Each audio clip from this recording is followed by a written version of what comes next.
Bueno, pues buenas tardes. Un día más estamos aquí para nuestra charla coloquio. Hoy tenemos la gran suerte de tener con nosotros a Carmen Jiménez, enfermera de la unidad multidisciplinar del Hospital Virgen Macarena. Yo voy a dejar que ella se presente porque, bueno, además de mi relación con ella profesional, pues me une una relación de amistad, entonces pues no terminaría de presentarla, así que dejo que ella se presente y ya damos pie a nuestra charla. Carmen, bienvenida, muchas gracias por estar esta tarde con nosotras. Hola, buenas tardes. Pues nada, muchas gracias, Victoria, a ti, a Federico y bueno, y a la asociación en general por haber contado conmigo y lo que me gustaría pues es servir de ayuda para todas las personas que vean esta reunión. Así que nada, dispuesta a responder las preguntas que tengáis. Bueno, pues nada, comenzamos. Esta tarde, pues la reunión es un poco de coloquio. Hemos querido reunir todas las preguntas que, bueno, pues nos han ido formulando nuestros asociados y los pacientes y Carmen, pues muy amablemente nos las va a ir respondiendo. Primero, pues vamos a iniciar pues haciendo eco a estas preguntas que nuestros asociados nos han ido haciendo. Empezamos por Carmen. ¿Existen los llamados superalimentos? Nos preguntan. ¿Qué puedes tú decirnos de esto? Bueno, lo primero es que el término de superalimento no es un término médico, es un término que popularizan los medios de comunicación y que hacen referencia a un grupo de alimentos que tienen que ayudan a preservar la salud y que previenen del riesgo de enfermedades. Pero es verdad que para que consideremos que sea un superalimento tiene que cumplir una serie de condiciones, como es que tengan un alto contenido en vitaminas y minerales, que sean ricos en aminoácidos y tengan un alto valor proteico, que tengan un bajo contenido en grasas saturadas y un alto contenido en grasas poliinsaturadas y también que tengan un importante efecto antioxidante. Entonces, dentro de los superalimentos, pues encontramos las nueces, la soja, el brócoli, pero sí lo que quiero es dejar claro que de superalimentos no podemos vivir, Victoria. Es importante que conozcamos cuáles son las propiedades nutritivas que tienen los alimentos para así poderlos incorporar de forma adecuada en nuestro patrón de alimentación. Pero lo más importante es saber que siempre vamos a tener que hacer una dieta que sea variada y equilibrada. Como os he dicho, importante conocer las propiedades nutritivas para así que puedan formar parte de nuestra alimentación diaria. Claro que es bueno introducir estos alimentos, pero siempre pues como complemento, ¿no? Claro, O como parte de nuestra dieta natural. ayuda de la dieta, pero Sabemos que no. son alimentos que tienen propiedades buenas, bueno, pues formarán parte de la alimentación, a lo mejor en mayor medida que otros que nos interesan, pues precisamente por no tener esas cualidades que formen parte menos de la alimentación. Pero de superalimentos, como te digo, no podemos tampoco sobrevivir. Vale, y ya que hablamos así de, bueno, de alimentos o de limitar no solo algunos alimentos, también hablábamos o hablaban en algunas de estas preguntas, llevando a estos extremos, también existe, se habla mucho del tema de la, bueno, demonización o como le queramos llamar, ¿no? Un poco Vale, de buen término. poner, sí, el término así, de hacer hincapié del otro extremo de los alimentos, pues como puede ser, por ejemplo, pues de los carbohidratos, ¿no? De poner el énfasis en que son muy malos, ¿no? ¿Qué nos puedes decir tú de esto? ¿Tenemos que quitarlos del todo, tacharlos? Vale. Bueno, el posicionamiento de las sociedades científicas es que tenemos que hacer una dieta que sea moderadamente hipocalórica y equilibrada. Eso significa que los carbohidratos deben de formar parte de nuestra alimentación, no superando el 45 o 55% del valor calórico total. Dentro, claro, de los carbohidratos también tenemos que hacer diferencia entre lo que son los carbohidratos complejos, los hidratos de carbono complejos, de lo que son los azúcares. Es verdad que los azúcares, la Organización Mundial de la Salud recomienda que no sobrepasen el 10% del valor calórico total. Por lo tanto, para mí los carbohidratos sí tienen que formar parte de la alimentación, pero siempre de forma controlada, sabiendo que no debemos de abusar de ello y que quizás haya una franja horaria, que es en la nocturna, donde interesa menos consumirlos. Pero apartar los carbohidratos no, porque en realidad nos proporcionan la energía inmediata, es decir, la energía que vamos a necesitar para funcionar en el día. Por eso se promulga el que dentro del desayuno pues haya un consumo de pan, de cereales integrales, porque proporcionan esos carbohidratos que vamos a necesitar para funcionar en nuestra rutina diaria. Así que yo partidaria de los carbohidratos, sí, siempre de forma controlada. Perfecto. Y ahora, dentro de esta pregunta, una que genera un poquitín ahí de... Tenemos también nutricionistas o dietistas, como quieras llamar, que es un poco escabroso el tema de la fruta. ¿Qué nos puedes tú indicar en esto? La fruta antes, la fruta después. Yo sé que esto es un poco escabroso, que es tan partidario o no. Bueno, vamos a ver, la verdad es que no existe un consenso único entre los expertos sobre el tema de la fruta. Ya hablemos de nutricionistas, de dietistas, de endocrinólogos o de entrenadores. Mi respuesta a la pregunta tuya con respecto a la fruta, yo diría que depende del propósito y del efecto que se quiera conseguir. Para mí introducir la fruta en el desayuno, si lo unimos por ejemplo a una proteína como puede ser el yogur o la leche, bueno, pues es una fuente de hidratos de carbono que nos van a permitir, como he dicho antes, funcionar en nuestra rutina del día. Si además vamos a hacer deporte, pues mejor todavía. Entre horas, pues también puede ser recomendable, sobre todo porque a lo mejor nos va a evitar que hagamos un consumo de otro tipo de alimentos, como puede ser la bollería o productos procesados. Con respecto al almuerzo, bueno, pues sí es verdad que hay compañeros, hay profesionales que prefieren que la fruta se tome antes de la comida, porque como tiene un aporte de agua importante, pues tiene un cierto efecto saciante que a lo mejor lo que va a hacer es que se consuma menos de otros alimentos en esa comida.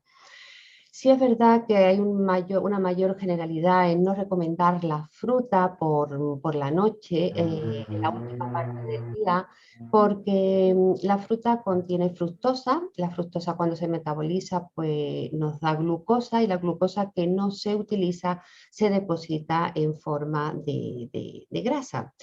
También te puedo decir que hay quienes pues, nos recomiendan el que se mezcle lo que es la fruta ácida con la fruta dulce, pero eso sobre todo influye a nivel de proceso de digestión. Si hacemos referencia a la fruta en cuanto a una dieta que favorezca la pérdida de peso, pues lo que habría que tener a lo mejor en cuenta es que fuera una fruta que fuera rica en fibra, con un alto contenido en agua, que tuviera potasio, es decir, que tuviera vitaminas y que tuviera minerales que, bueno, pues que favorecieran esa dieta baja en calorías. Por eso se habla a lo mejor de frutas como puede ser la fresa, la ciruela, la cereza, la mandarina, la granada, ¿vale? Pero la piña también. Y por lo tanto, yo te digo, no existe una única opinión con respecto a lo que es a lo que es la fruta. Había, pero bueno, queríamos que nos dieses tu punto. Yo creo que la fruta es muy importante, aporta vitaminas, minerales, agua, fibra y yo creo que es, tal como todas las sociedades científicas recomiendan, se debe de incluir al menos 3 piezas de fruta en el día y si una es con un aporte de vitamina C, mejor todavía. Vale, muy bien. Bueno, pues seguimos. Bueno, pues ahora otro tema que está también muy de moda y es el que nos interesa saber, esto nos lo dice una de nuestras compañeras.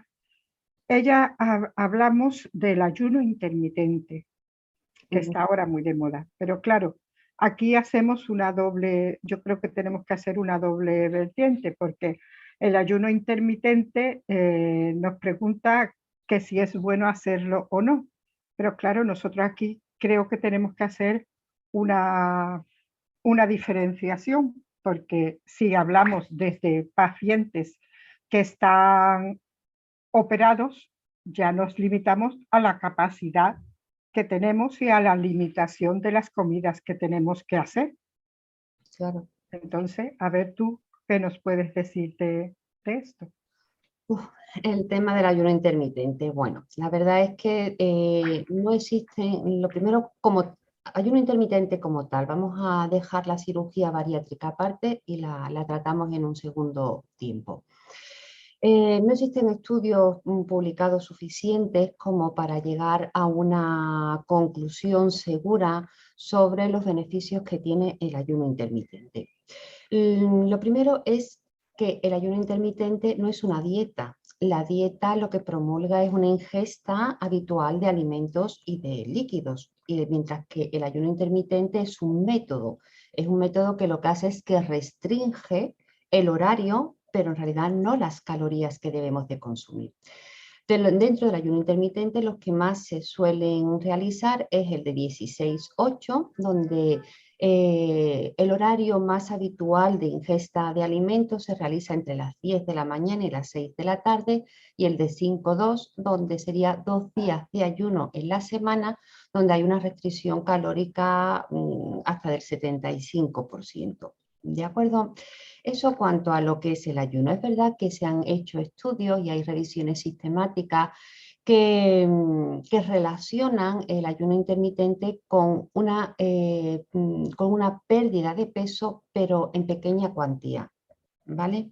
Por lo tanto, el ayuno intermitente también tenemos que tener en cuenta que también tiene una serie de efectos cuando lo realizamos. Entonces se puede tener cefaleas, mareos, podemos tener sensación de dificultad para la concentración, puede alterar lo que es la absorción de medicamentos, puede llegar a crear déficit de nutrientes.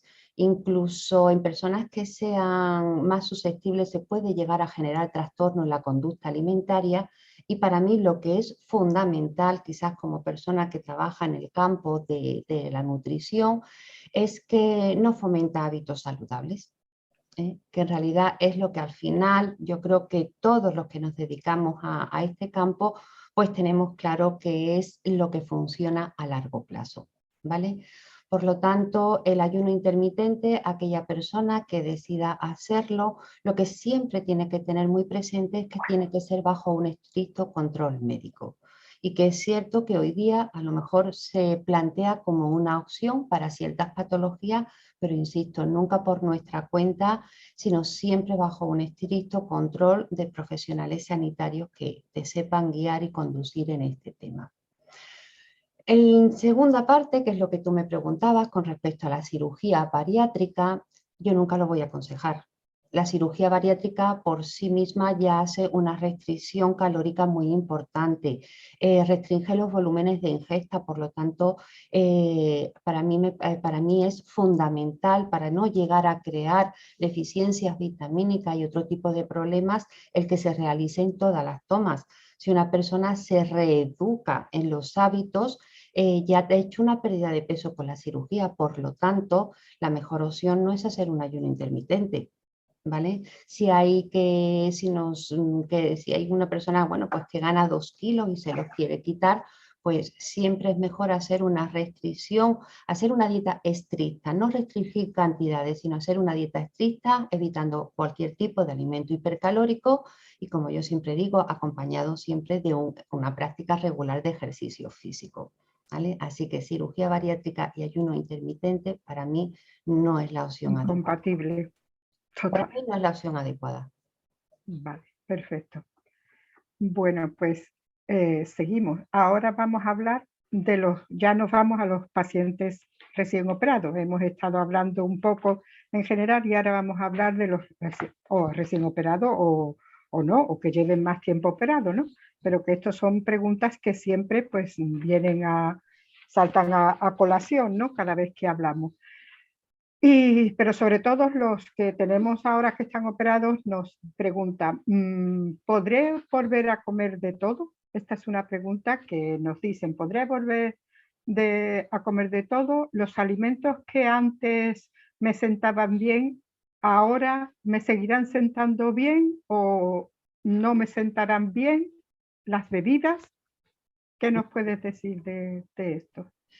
Lo que no debemos de caer en la idea errónea de que una vez que te operas de cirugía bariátrica vas a poder comer de todo de forma inmediata.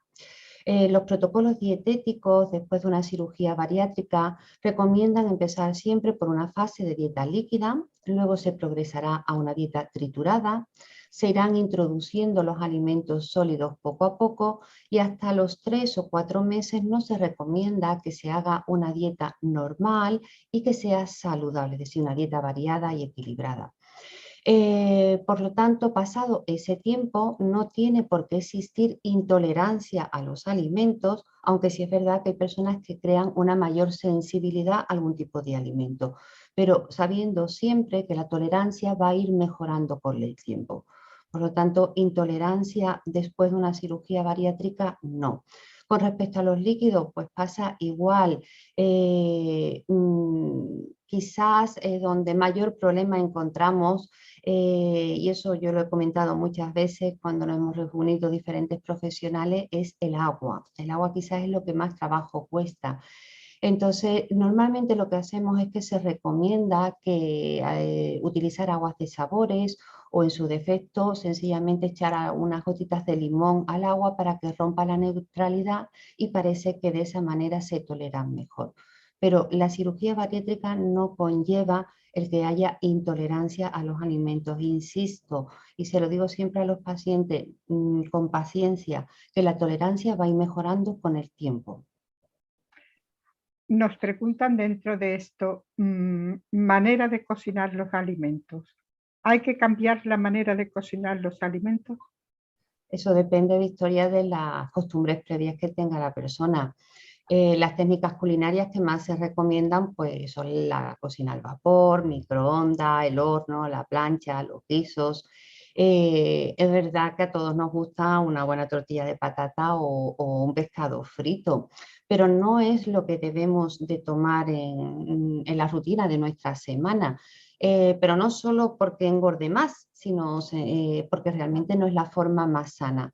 Yo siempre les recomiendo a los pacientes eh, que sean muy estrictos en la forma de alimentarse durante la semana y que los pequeños lujos, los caprichos, pues los dejemos reservados para situaciones concretas en el fin de semana, cuando quedamos para comer con unos amigos, organizamos una comida en familia o sencillamente nos apetece hacer una cena en casa.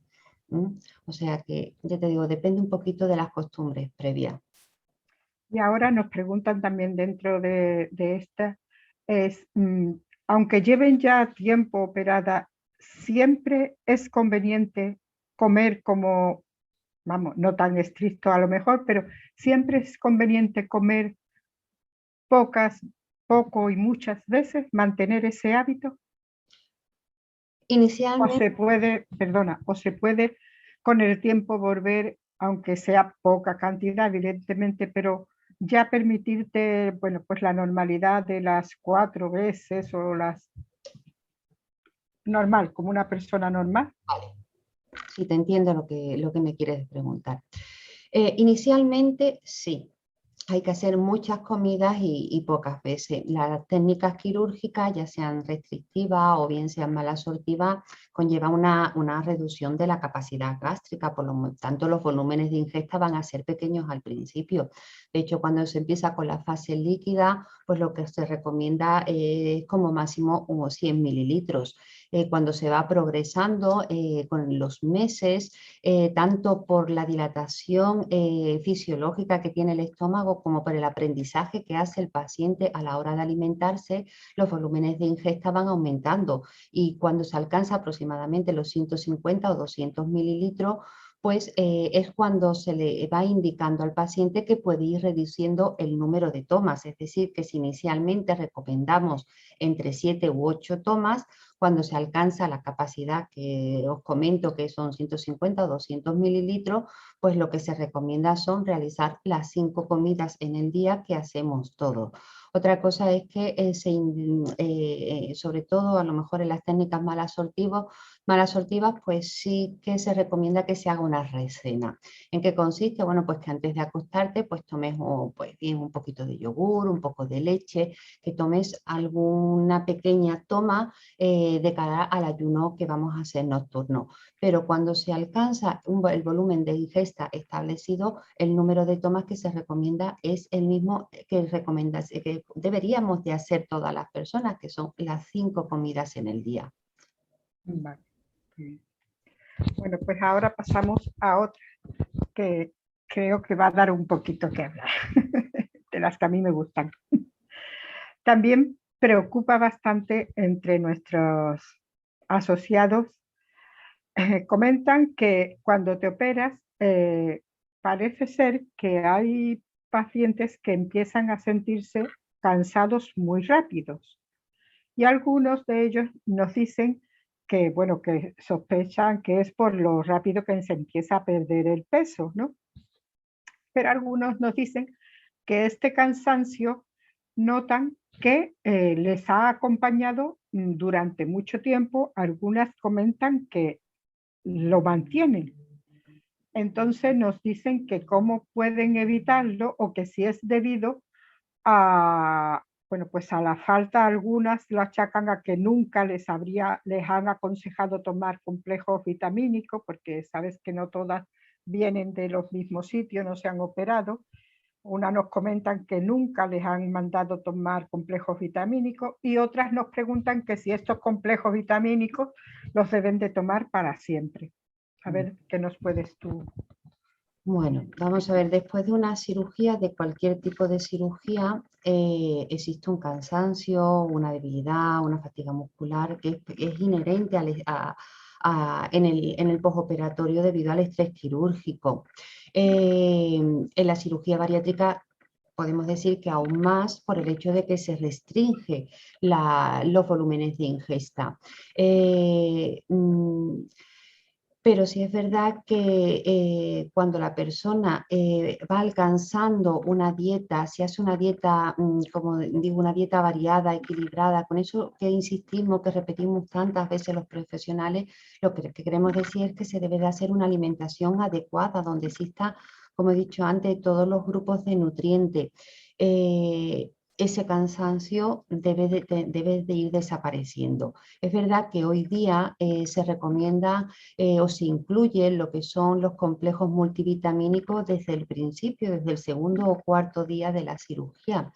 Y yo que he vivido tanto la etapa donde se recomendó, era una recomendación estricta, ahora que se utilizan de forma habitual, mi experiencia clínica es que es verdad que la situación de vitalidad que tienen los pacientes es muchísimo mejor cuando se introducen lo que son los multivitamínicos.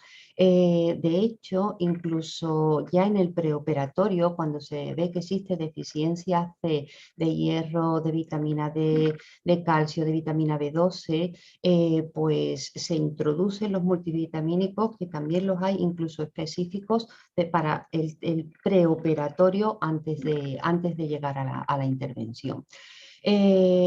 Después, una vez que el paciente se opera, pues también va a depender de la técnica quirúrgica que se realice.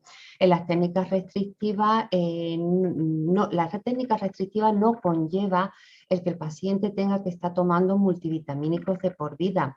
Es importante que haya una monitorización con controles analíticos para ir haciendo un ajuste de tratamiento si fuera preciso. En las técnicas malasortivas, pues sí, eso es un hándicap que conlleva ya en sí la cirugía y el paciente se le informa, o por lo menos se le debe de informar de forma previa a la intervención, que es verdad que va a tener que tener un suplemento de vitaminas y de minerales.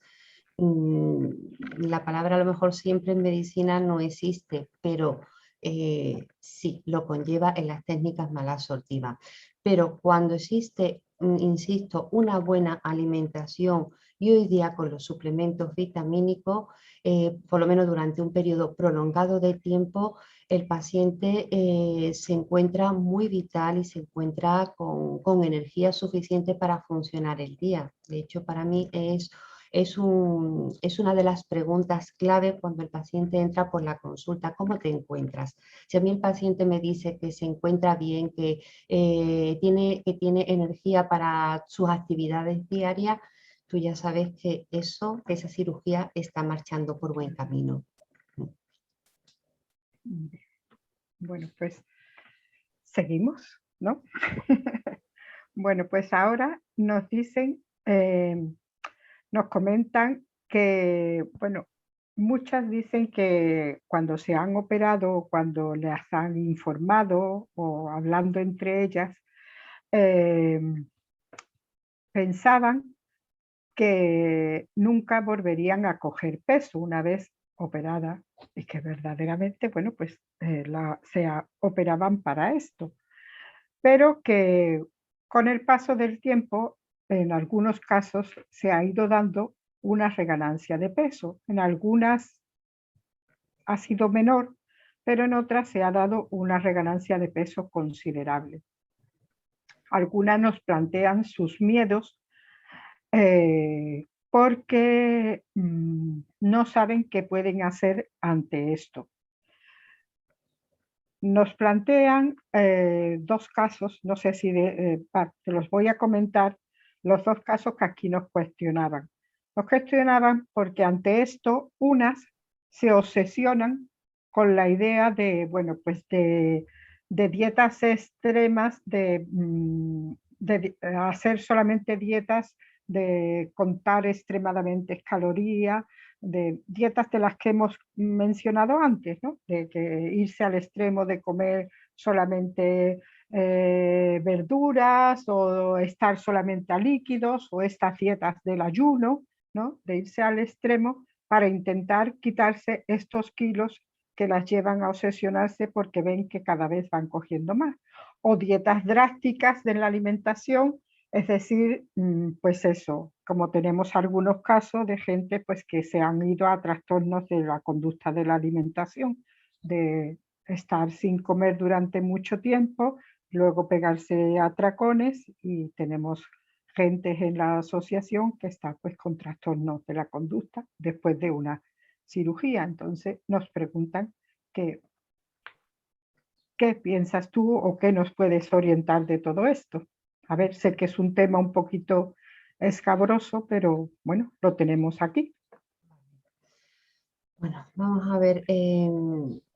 Yo siempre explico, antes de, tal como veo al paciente en la primera visita, que la cirugía bariátrica es una herramienta que te permite perder peso, pero que pasado un año y medio, 2 años, la técnica deja de ser efectiva. Y solamente si el paciente consigue reeducarse en unos buenos hábitos, vamos a conseguir mantener el peso perdido. Eso es la primera idea que hay que tener clara. Por lo tanto, hay que ser consciente de que la cirugía bariátrica no es una modalidad de tratamiento que nos vaya a permitir comer de todo y en las cantidades que queremos. Dicho eso, cuando el paciente alcanza ese peso mínimo, puede existir una cierta reganancia fisiológica que ocurre hasta en el 75% de los pacientes, que a lo mejor pues, ganan 2, 3 o 4 kilos, pero que haciendo, obviamente, llevando unas pautas adecuadas. Pero yo siempre les digo que eso no les debe de agobiar, no les debe de preocupar, porque eso en comparación con el peso que han perdido no es significativo. Otra cosa es la reganancia que ocurre porque la persona empieza, pasado un tiempo, a relajarse en las costumbres y entonces empieza a adquirir los hábitos que en su momento le condujeron a tener un problema de peso. ¿De acuerdo? Entonces, yo siempre las pautas que establezco entre las personas con las que trabajo es que se deben de pesar de forma semanal. Conductas obsesivas siempre digo que son muy contraproducentes. No hay que obsesionarse pesándose todos los días. Hay personas incluso que se pesan varias veces en el día Intento por todos los medios que esas conductas les advierto para que no caigan en ellas, de modo que yo les digo que establezcan un día en la semana en la que se pesen, un día fijo, además hace posible no los lunes, después del fin de semana, de modo que vayan controlando el peso. Es verdad que después de unas navidades, después de unas vacaciones de verano, de una Semana Santa, pues a lo mejor han incrementado 2 kilos en el peso. Lo importante es que esos 2 kilos no pasen a formar parte de la persona, es decir, que no diga, bueno, como son 2 kilos no pasa nada. No, en el momento que pasa ese periodo festivo donde tú has ganado el peso, ¿qué es lo que hay que hacer? Pues volver a una dieta un poquito más estricta, y como yo digo, siempre intensificar lo que es el ejercicio. De modo que tal como ganamos 2 kilos, pues vamos a coger y nos los vamos a quitar y vamos a volver a estar siempre en una horquilla, insisto, dentro de ese peso mínimo, en una horquilla de 2 kilos arriba o 2 kilos abajo. Pero también les intento hacer entender que eso no solamente es la persona que se opera de cirugía bariátrica, sino que la mayoría de las personas, aunque se pueda tener un peso saludable, pues tenemos un control del peso, de modo que cuando ganas 2 kilos, pues intentas quitártelo de esa manera, de la misma manera, siendo más estricto en la dieta e intensificando el ejercicio, y a lo mejor si tienes 2 kilos menos, pues te vas a permitir ciertos lujos. Por lo tanto, una vez que la cirugía bariátrica deja de ser efectiva y la persona se estabiliza en el peso, debe de empezar a funcionar con naturalidad, que para mí es otra palabra que me gusta mucho emplear con mis pacientes, y es que seamos naturales, entendamos todas las situaciones, que ya no como un paciente intervenido en cirugía bariátrica, sino como como formando parte del resto de la población y con las conductas que tenemos la mayor parte de la población. Así que cuando existe una buena reeducación en hábitos, no tienen por qué ocurrir, o son muy poquitos los casos, vuelvo a insistir, en medicina nunca podemos hacer o dar una afirmación rotunda y absoluta, pero en la mayor parte de los casos las reganancias ocurren porque la persona se va relajando en los hábitos. Así que mi recomendación, pues lo que os he dicho, hacer una dieta, nada de dietas restrictivas, nada de dietas milagrosas que nos van a prometer perder peso de forma fácil. No, lo que hay que hacer es volver a tener unas pautas estrictas de alimentación y de ejercicio, y quitarnos esos 2 kilitos y volver a estar otra vez dentro de nuestro peso alcanzado. Y si son más de 2 kilos, ¿qué aconsejas? ¿Que acudan a un profesional? Sí, pero que un profesional lo que va a hacer es quizás decirte lo que tú ya mismo sabes. Si eso te sirve de ayuda, por supuesto que sí. ¿Por qué? Porque el profesional te va a hacer un seguimiento, te va un poquito a formar parte de esa conciencia que debemos de tener para volver a retomar las pautas. Pero eso dependerá un poquito de la personalidad ya de cada uno. Hay quien lo tiene claro y no necesita un apoyo, pero que si se necesita un apoyo, para eso estamos los profesionales, para que recurran a nosotros. De hecho, aunque nosotros tenemos establecido en el protocolo, pues que a los 2 años se da un alta, yo siempre le dejo las puertas abiertas a todos mis pacientes para que si lo necesitan, porque tienen dificultad o porque hacen una reganancia y se sienten angustiados, pues que la consulta siempre va a estar abierta, porque para eso estamos los profesionales, para ayudaros o para ayudar al que lo necesita. Ojalá todos fuesen así. Bueno, y una última pregunta es que nos comentan, tú sabes que siempre están sacando pues productos, esto es así, Las modas. las modas van cambiando y van saliendo. Y nos comentaban pues que nos podías tú decir los beneficios o no beneficios de los productos que van saliendo. Y es que nos comentaban de, no sé si habrás oído por supuesto hablar del FibraGuard y del vamos, aquí lo comentaban del eritritol, que no me sale, eritritol. Vale. Vamos, nos hablan de estos dos como ejemplo. Como estos, pues hay muchos. Vale. Pero... Bueno, vamos a ver, la fibra guar es un polisacárido, bueno, da un poquito igual, que es soluble en el agua. Es que es verdad que la industria alimentaria hoy la utiliza como espesante para ciertos alimentos, y también existe como compuesto único. Es verdad que existen estudios que relacionan el uso de la fibra guar con una cierta pérdida de peso, pero en pequeña cuantía. No hay que olvidar que se recomienda siempre en ciertos perfiles de diabetes, y también cuando existe un estreñimiento. Por lo tanto, la fibra guar, bueno, pues sí es un producto que cuando hay indicación se debe de utilizar, pero cuidado, lo que no debemos de utilizarlo nunca es como un método adelgazante, ¿vale? Nunca es eso lo que debemos de buscar. Para adelgazar, volvemos a lo mismo, una dieta, ¿vale? Una dieta baja en calorías junto con el ejercicio físico. Porque además la fibra guar hay que tener también en cuenta que también tiene efectos secundarios. Entre ellos pues tenemos lo que es la flatulencia, la distensión y la hinchazón abdominal, y incluso puede llegar a crear cuadros obstructivos tanto a nivel de estómago como intestinales. Por lo tanto, cuidado con el uso abusivo de este tipo de sustancia.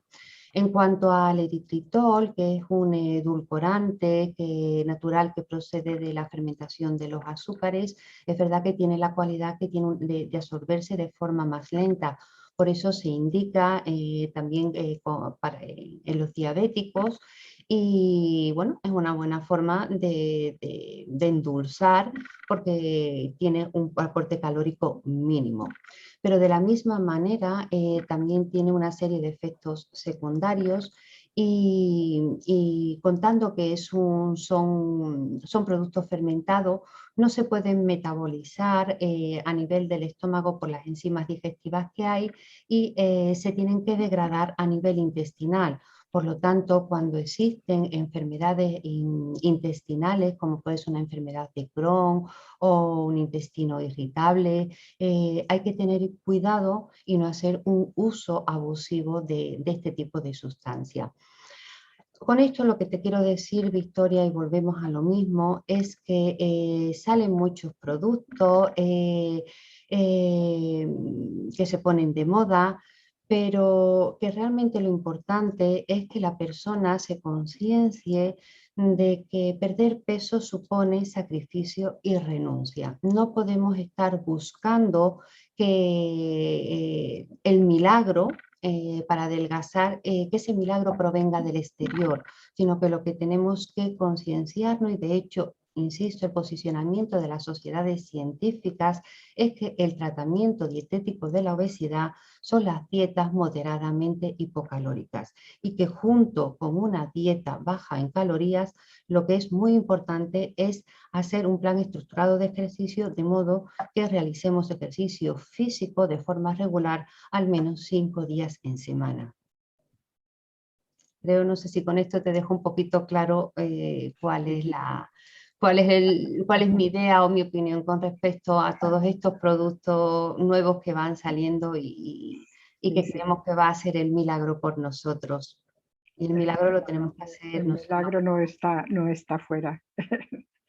A veces nos pasamos mucho tiempo buscando. Yo creo que por eso salen tantísimos productos, porque demandamos cada vez algo nuevo que venga a lo que el anterior no ha dado cumplimiento. Si no, no saldrían. Desgraciadamente todavía no existe la pastilla milagrosa Claro. que permita perder peso con facilidad, sencillamente tomando una pastilla. Claro, efectivamente. Bueno, pues yo creo que podríamos, si alguien tiene algo que decir, que hable ahora o calle para siempre.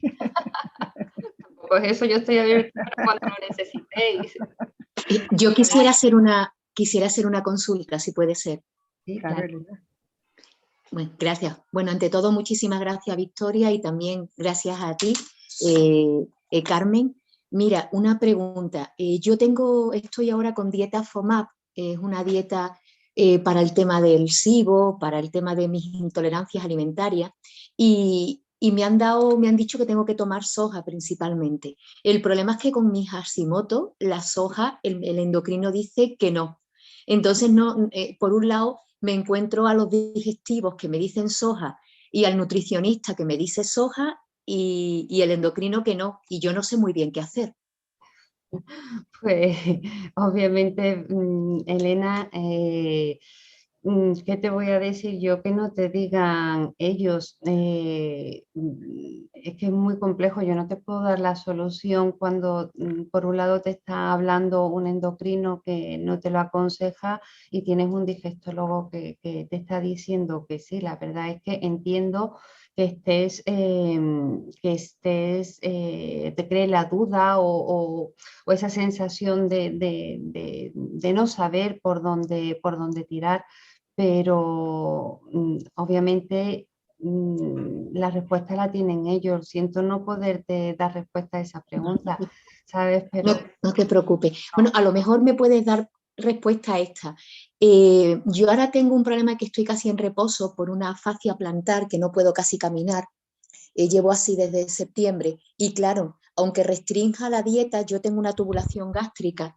El problema es que yo no tuve un seguimiento como desgraciadamente con alguien como tú. Después de operarme, pues nada, yo sola.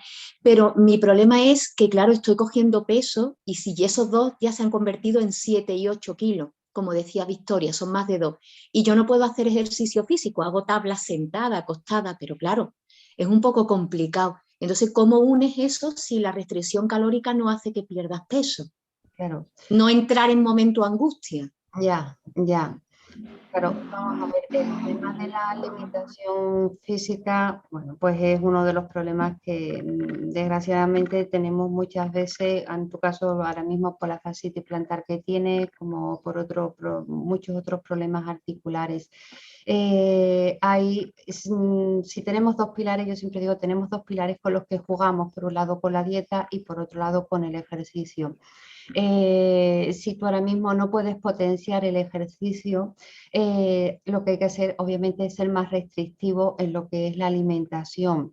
En este caso, yo sí es verdad que aconsejo mucho la restricción de los carbohidratos que antes hablábamos, que comentábamos al principio, porque los estudios que se han hecho, se ha visto que las dietas bajas en carbohidratos son más eficaces y tienen una pérdida de peso mayor que a lo mejor que las dietas bajas en grasa los 6 primeros meses. Es verdad que luego a partir de ahí las pérdidas de peso se igualan.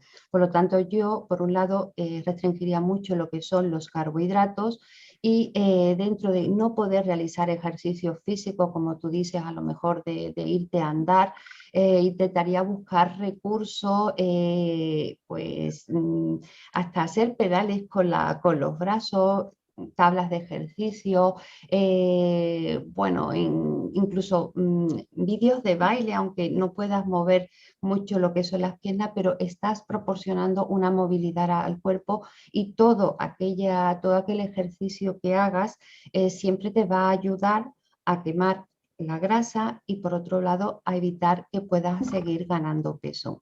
De todas formas, tú me hablas de una situación puntual. Siempre también digo que existen periodos en la vida donde son las circunstancias las que mandan. No somos a lo mejor nosotros y en esos momentos nos tenemos que alejar de las pautas que nosotros tenemos establecido.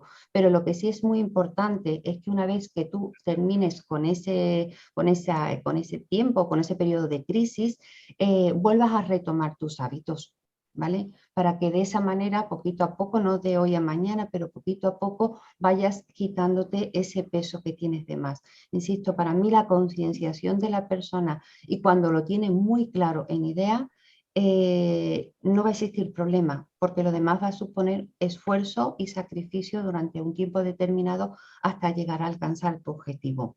Así que yo te diría que no te preocuparas en exceso, sino sencillamente controla todo lo que puedas ahora y en el momento que tú te encuentres mejor vas a volver a retomar lo que es el hábito del ejercicio.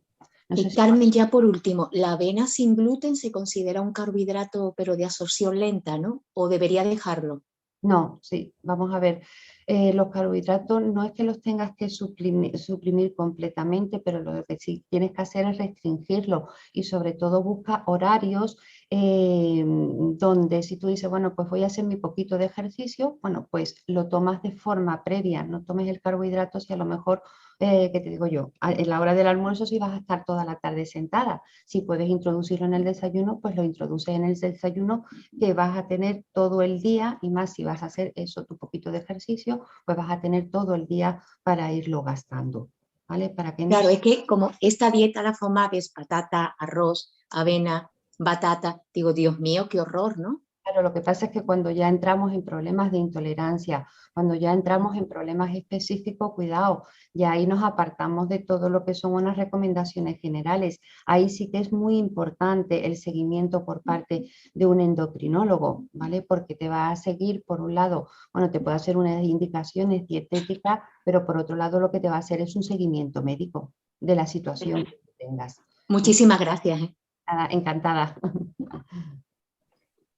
Bueno, Federico, ¿tienes algo que aportar? Espérate, porque Federico probablemente... Perdón, que no me iba el rato, hombre. Que no, yo agradecerla a Carmen muchísimo su colaboración y que ha sido muy, muy enriquecedor y hemos aprendido mucho porque son cosas que todos los que antes o después hemos pasado por una cirugía o ya no una cirugía, sino hemos tenido un tránsito de bajar unos kilos, nos lo hemos preguntado. Entonces, son todas las preguntas, yo creo que la gente que ha contactado y que nos ha pasado sus preguntas, creo que ha acertado en el 99,9 de las preguntas que nos hacemos las personas cuando estamos en ese tránsito de llegar a un peso más saludable. Pues nada, me alegro muchísimo. Si he podido servir de ayuda, de verdad que encantada, que siempre es mi objetivo.